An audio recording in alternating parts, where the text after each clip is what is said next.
आवागमन जीवात्मा का होता है। ये देह आत्मा का नहीं है, ये देह प्रकृति का है, ये देह जीवात्मा का है। और जीवात्मा के इस देह में जन्म, बचपन, किशोरावस्था, यौवनावस्था, प्रौढ़ावस्था और वृद्धावस्था आती हैं। और जीवात्मा के ही इस शरीर में मृत्यु आती है और इसी शरीर में, इसी शरीर का होता है जन्म। तो लगातार जो यात्राएं कर रहा है वो कर रहा है जीवात्मा। इस तत्व को, इस भेद को हम सभी को जानना परम आवश्यक है। तुम्हारी आत्मा मैली हो गई है, तुम्हारी आत्मा दूषित हो गई है, इसलिए तुम्हारे अंदर कोई अच्छा विचार आता ही नहीं। तुम अपने अंदर भी गंदगी फैलाते हो, समाज में भी गंदगी फैलाते हो और अपने परिवार में भी गंदगी फैलाते हो, क्योंकि तुम्हारी आत्मा मर चुकी है, जिंदा ही नहीं है। इसलिए तुम्हारे अंदर कभी अच्छी भावनाएं आती ही नहीं। आपने समाज में अक्सर इस तरह के सेंटेंसेज सुने होंगे लोगों के मुख से कि आत्मा गंदी हो गई, आत्मा अपवित्र हो गई और इसीलिए ये सदा बुरे काम करता रहता है आत्मा। ऐसे लोगों को कौन समझाए कि आत्मा कोई पदार्थ नहीं है जो मैला हो जाए। आत्मा कभी दूषित नहीं होती, आत्मा में कभी कोई मैल नहीं आती, क्योंकि आत्मा तो अमैल है। आत्मा पर कभी कोई मैल चढ़ता ही नहीं। ये गंदगी, ये दूषितपन इंसान के अंदर आखिर आता कहां से है?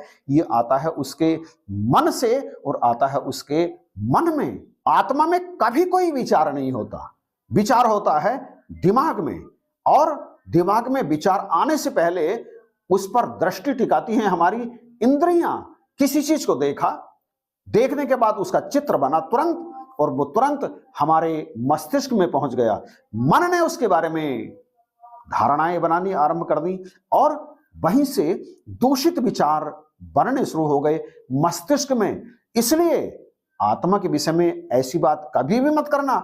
अगर इधर उधर कोई गलत हरकतें करने वाला व्यक्ति दिखाई देता है या कोई भी दिखाई देता है तो समझना उसका दिमाग खराब है, उसका मन दूषित है, आत्मा नहीं।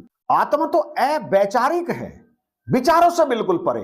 आत्मा में कभी कोई विचार उत्पन्न ही नहीं होता, क्योंकि आत्मा कोई पदार्थ थोड़ी है। दिमाग पदार्थ है, कोशिकाओं से बना है। परमात्मा की तरफ से उसकी रचना ऐसे की गई है कि उसमें तमाम चीजें आकर के इकट्ठा होती हैं, स्टोर भी होती हैं, और वहीं से क्रिया करने का सिद्धांत संसार में चलता है। वहीं से सब कुछ होता है, अच्छा भी वहीं से होता है, बुरा भी वहीं से होता है। वहीं से दानवी विचार भी उत्पन्न होते हैं और वहीं से दैवीय विचार भी उत्पन्न होते हैं। परंतु दैवीय विचार किनके दिमाग में, किनके मस्तिष्क में, किनके मन में आते हैं?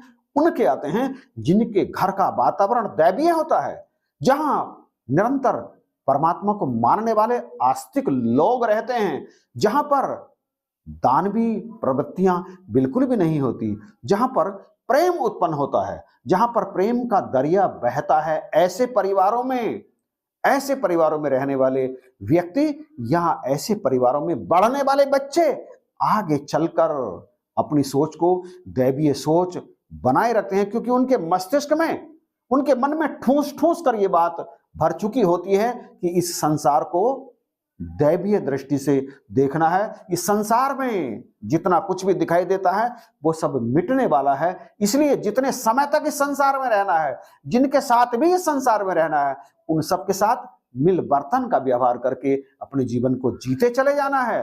परंतु इसी समाज में, उन घरों में जहां निरंतर घृणा का माहौल रहता है, निंदा का माहौल रहता है, नफरत का माहौल रहता है, बात बात पे जहां क्रोध आता है, बात बात पे जहां गालियां चलती हैं, बात बात पे जहां पर झगड़े होते हैं, मारपीट होते हैं, ऐसे परिवारों में कभी भी दैवीय वातावरण रह नहीं सकता।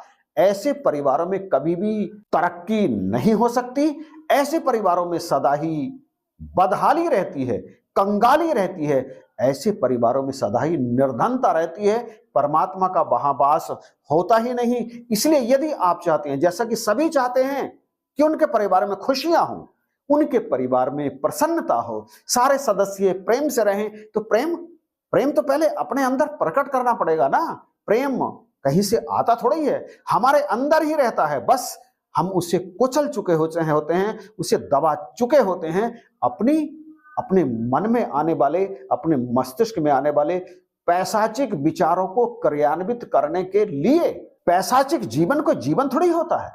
हर समय डर में जीना, कानून का डर, कानून का डर सदा ही सताता रहता है, कहीं पकड़ा ना जाऊं, कहीं कानून के शिकंजे में ना आ जाऊं। और परिवार में उन्हें प्रेम नहीं मिलता, समाज में तो प्रेम मिलने का मतलब ही नहीं होता। और फिर एक दिन ऐसा आता है कि वो अपने आप से भी नफरत करने लगते हैं। जब तक शरीर में दम होता है, जब तक पैसे की ताकत होती है, तब तक तो सब कुछ ठीक चलता है। परंतु जिस दिन जिस्म की ताकत ढीली पड़ने लगती है, वो तो एक दिन पड़ती ही है, सभी की पड़ेगी। क्योंकि बचपन जवानी में बदल जाता है, जवानी बुढ़ापे की तरफ जाती है। बुढ़ापा कहां जाए? बुढ़ापा जाता है कमजोरियों की तरफ, शारीरिक कमजोरी, मानसिक कमजोरी। बुढ़ापा जाता है आंख की दृष्टि समाप्त होने की तरफ।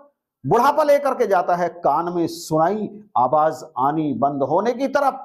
और बुढ़ापा लेकर जाता है जिस्मानी ताकत कम करने की तरफ। उस समय जब जिस्म साथ नहीं देता, नजर साथ नहीं देती, कान साथ नहीं देते, यहां तक कि जुबान भी साथ नहीं देती, उस समय पता चलता है कि जीवन को सही ढंग से जिया या गलत ढंग से जिया।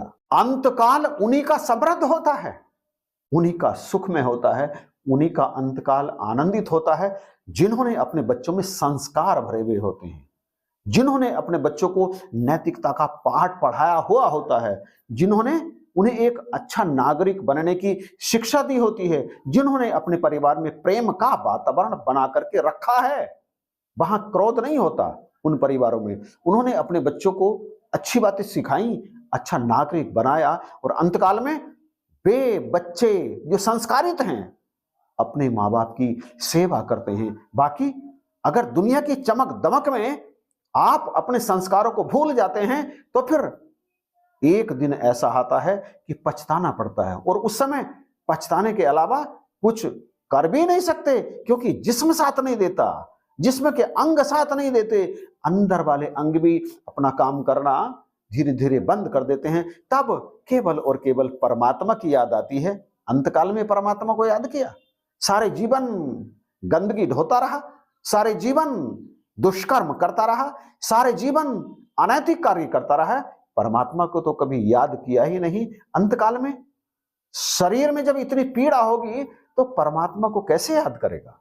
याद कर भी लिया, जो कि करते भी हैं, तो फिर उस समय याद करा हुआ कोई मायने नहीं रखता, क्योंकि जिस्म की कमजोरी, जिस्म में दर्द, जिस्म में आने वाले दुख परमात्मा की याद को और भी दूर कर देते हैं। और जब जवानी में ही वो काम नहीं किया तो बुढ़ापे में कैसे कर लेगा? इसलिए भक्ति का बीज बच्चों में बचपन से ही डालना पड़ता है, बचपन से ही डालना चाहिए। यदि आप भी चाहते हैं कि आपके बच्चे संस्कारित हों, जैसा कि पहले कहा, तो उनके अंदर भक्ति की भावना डालिए। बचपन से ही परमात्मा से प्रेम करना, घर के सदस्य से प्रेम करना, ये चीज अपने आप थोड़ी आती हैं, ठूस ठूस करके भरनी पड़ती हैं बच्चों में, तब कहीं जाकर के वो होते हैं संस्कारित। उनका जीवन भी उज्जवल होता है और आपका और हमारा जीवन भी उज्जवल हो जाता है, और हम खुशी खुशी देखते हैं उन्हें अच्छा नागरिक बनते हुए। और ऐसा देख करके